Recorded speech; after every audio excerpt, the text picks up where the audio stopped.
Subscribe করুন। আসসালামু আলাইকুম ওয়া রাহমাতুল্লাহি ওয়া বারাকাতুহু।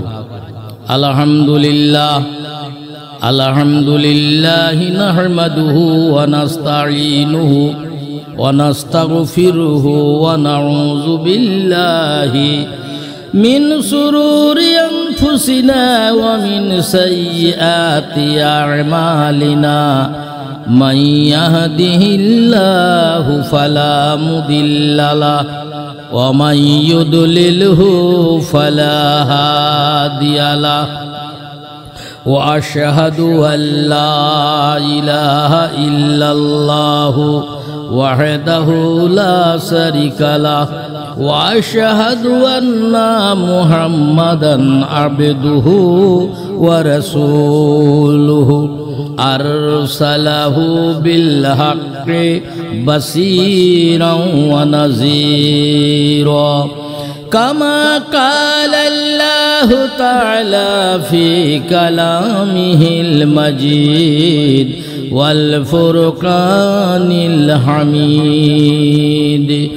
আউযু বিল্লাহি মিনাশ শাইতানির রাজীম। বিসমিল্লাহির রাহমানির রহিম। وَإِذْ قَالَ يُوسُفُ لِأَبِيهِ يَا أَبَتِ إِنِّي رَأَيْتُ أحد عشر كوكبا والشمس والقمر رأيتهم لي ساجدين. قال يا بني لا تقصص رؤياك على إخواتك فيكيدوا لك كيدا إن الشيطان للإنسان عدو مبين. صدق الله مولانا العظيم وصدق رسوله النبي الكريم. إن الله وملائكته يصلون على النبي يا أيها الذين آمنوا صلوا عليه وسلموا تسليما. اللهم صل على سيدنا مولانا محمد وعلى آل سيدنا مولانا محمد صلی اللہ علیہ وسلم. ہم غریبوں کا یاور مدینے میں ہے، سب کا جنرل گورنر مدینے میں ہے. یہ نظام جہاں جس کے قبضے میں ہے، یہ نظام جہاں جس کے قبضے میں ہے، وہ شہنشاہ اکبر مدینے میں ہے. ہم غریبوں کا یاور مدینے میں ہے، وہ شہنشاہ اکبر مدینے میں ہے. روز بٹتا ہے پھر بھی کمی کچھ نہیں، روز بٹتا ہے پھر بھی کمی کچھ نہیں. دوستو اتنا ڈالر مدینے میں ہے، ہم غریبوں کا یاور مدینے میں ہے، وہ شہنشاہ اکبر مدینے میں ہے. بلاغ العلا بکمالہ کشف الدجی بجمالہ حسنت جمیع خصالہ صلوا علیہ وآلہ. اما بعد فیا ایھا الحاضرون رحمکم اللہ. উপস্থিত মাননীয় শ্রোতামণ্ডলী, স্মরণীয় বরণীয় ভাই ও বন্ধুগণ ও আমার উপস্থিত পর্দার অন্তরালের জননীগণ, মুআজ্জাজ মোকাররাম ওলামা একরাম, আমার ভাইয়েরা, এই যে কোম্পানি মারফত SMN প্রোডাক্টসের আপনারা শুনতে চলেছেন, এর শিরোনামটাই দেখছেন শেরে খোদার আংটি, হজরতে আলী কারমুল্লাহ রাদিয়াল্লাহ তাআলা আনহুর কিছু কথা। প্যারে ভাই, সর্বপ্রথম ওয়াজের আগে আমি একটা কোরআন কারিমের টুকরো পড়েছি, আপনারা শুনেছেন। সে সূরা ইউসুফ থেকে আমি 2-1টি লাইন মাত্র পড়েছি। মানে ইমানদারের সঙ্গে শয়তানের কি সম্পর্ক থাকে। তার আগে বলবো, মানুষ লোভের বশীভূত হয়ে শয়তানের মোহে পড়ে যায়, শয়তান তাকে গ্রাস করে ফেলে। যেমন মিসাল স্বরূপ একটা ছোট্ট করে বলি, আপনারা দেখবেন পিঁপড়ে অনেক রকমের হয়। তো পিঁপড়ে হয় একটা ডামা পিঁপড়ে বলে, কালো মোটা মোটা পিঁপড়ে হয়। আর একটা খুদি পিঁপড়ে হয়, মৌমাছির পিঁপড়ে হয়। পিঁপড়ে অনেক ধরনের জাত আছে। তার মধ্যে দেখবেন অনেক সময় মিষ্টির দোকানে রসগোল্লার গামলায় অনেক সময় পিঁপড়ে কালো কালো মোড়ে ফুলে মোটা হয়ে পড়ে থাকে। তার মানে কি, ওতে পানি আছে, পিঁপড়ে জানে, কিন্তু রসগোল্লার লোভে ও তাতেই যে ঝাঁপ দেয়, উঠতে পারে না, মরেও যায়, তাতে ফুলে পড়ে থাকে, তবু সেই রসগোল্লার গামলা ছাড়ে না। তা কিছু মানুষ আছে ঠিক এই রকম লোভের বশীভূত হয়ে এরা জাহান্নামে মার খাবে, দুনিয়াতেও মার খাবে, ফেলে ফুঁপেও যাবে, তবু জানের পরোয়া নেই। ওই পিঁপড়ের মতো রসগোল্লায় ডুবুক মারার মতন ওরা দুনিয়ার মোহে ডুবে যায়। তাই হজরতে আলী কারমুল্লাহ ওয়াজহুর দরবারে একজন ভিখারি গেলেন। একজন ভিখারি গিয়ে হজরত আলীর দরবারে আরজ করলেন যে আমি 3 দিন খাইনি, আমায় কিছু খেতে দিন।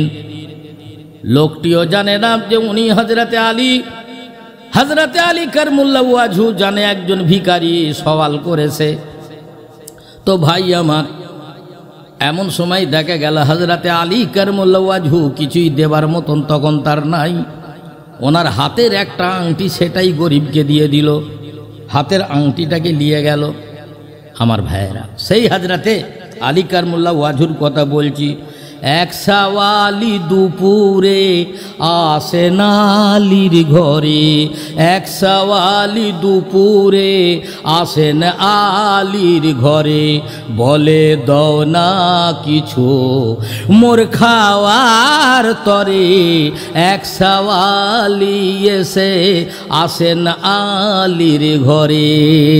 আর এসে কি বলছেন কে, আছি 3 দিন ধরে আমি উপোসরে, আছি 3 দিন ধরে আমি উপোস করে, আজ দাও না কিছু মোর খাওয়ার তরে।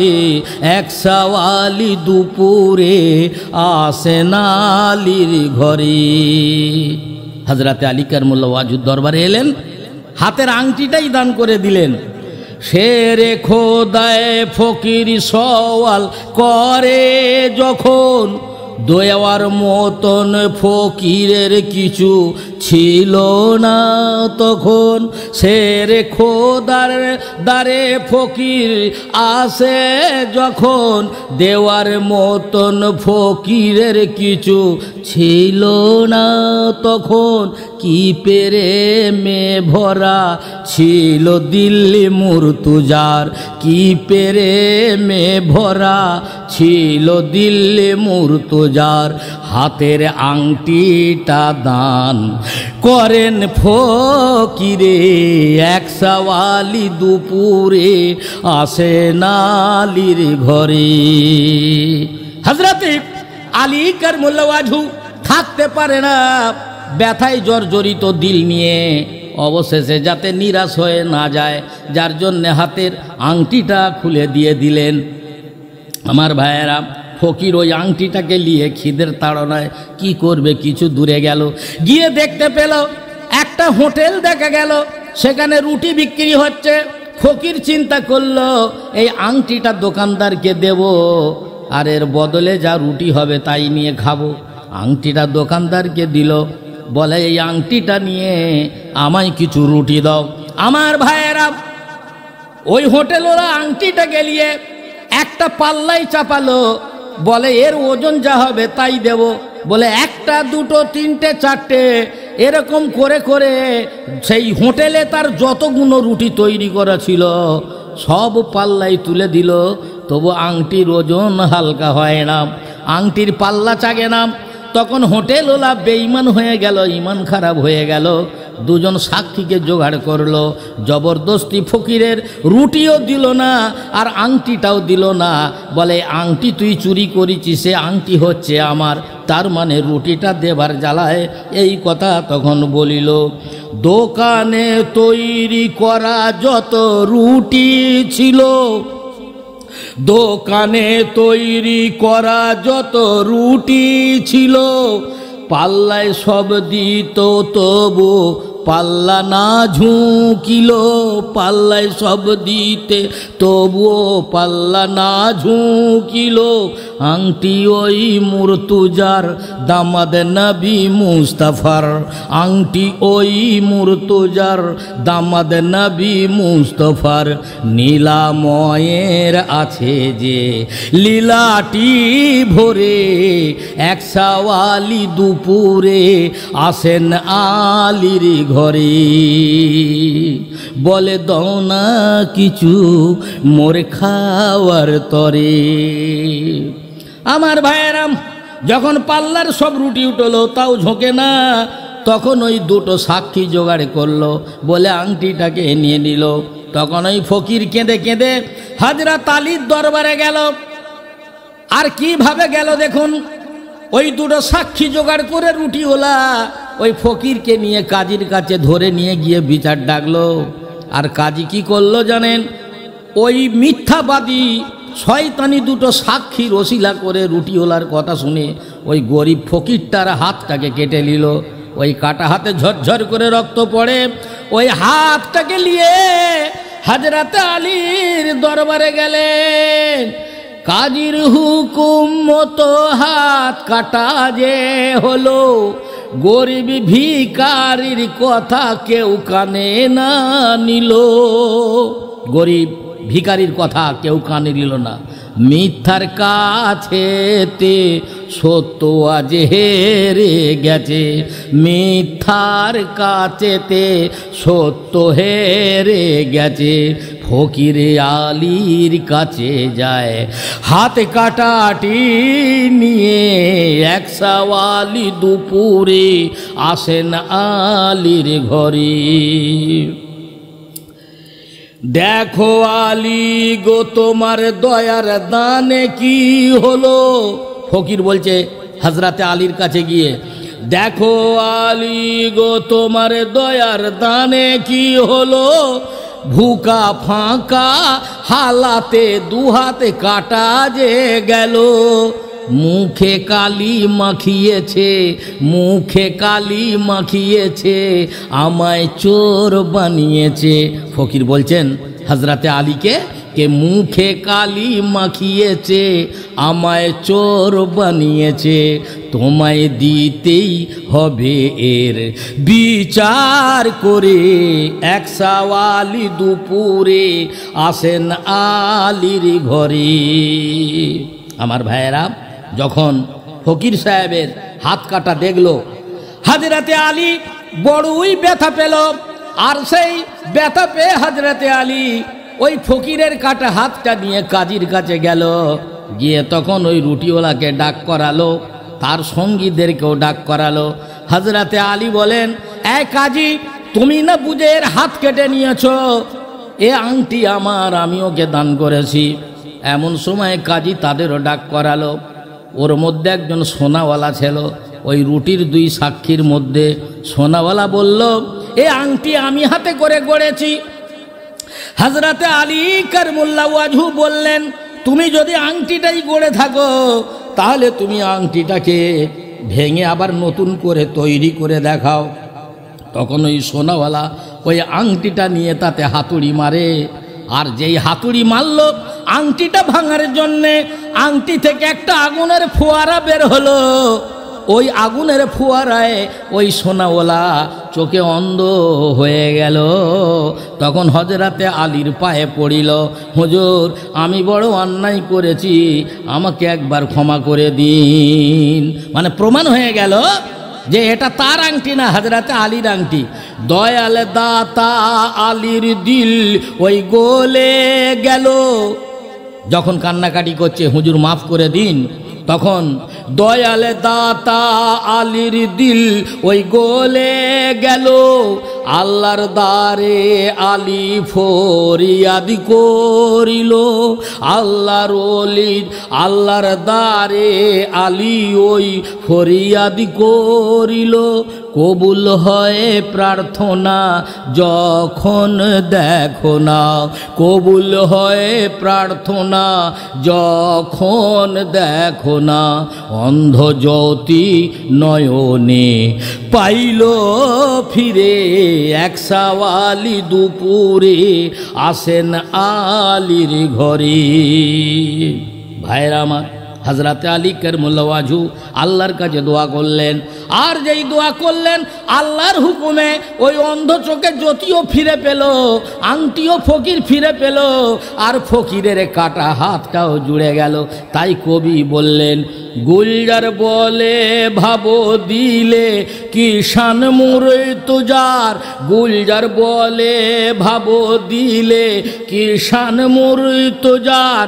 ফকিরের কাটা হাত জোড়ে রহমতে আল্লাহর, ফকিরের কাটা হাত জোড়ে রহমতে আল্লাহর।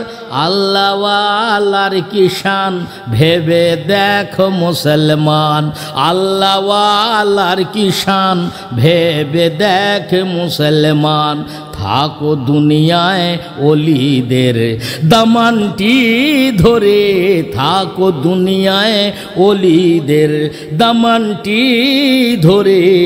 এক সাওয়ালি দুপুরে আসেন আলীর ঘরে, বলে দও না কিছু মোরে খাওয়ার তরে।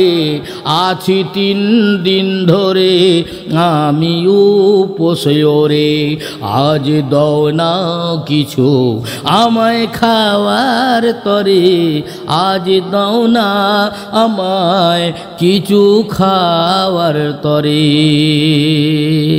আবার দেখা হবে বন্ধু।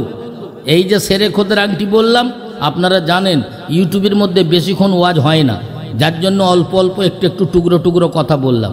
মনে রাখবেন, আপনারা তো আমার নাম্বার দেখছেনই, কেন খোকা মাওলানা নামে কত খোকা মাওলানার বাচ্চা বেরিয়ে গেছে। সেদিক থেকে আপনারা সাবধান, আমার এই কণ্ঠ মিলিয়ে নেবেন, তারপর আমায় ফোন করবেন। অহেতুক ওই এ খোকা মাওলানা ও খোকা মাওলানার নাম দিয়ে আমায় বিরক্ত করবেন না। আল্লাহ যদি রাজি থাকে কোনোদিন সাক্ষাতে আসতে পারলে যা শুনবেন তাই শোনাবো ইনশাল্লাহ। তাহলে এবারে আসি, ওমা আলাইনা ইল্লাল বালাগ। আসসালামু আলাইকুম ওয়া রাহমাতুল্লাহি ওয়া বারাকাতুহু।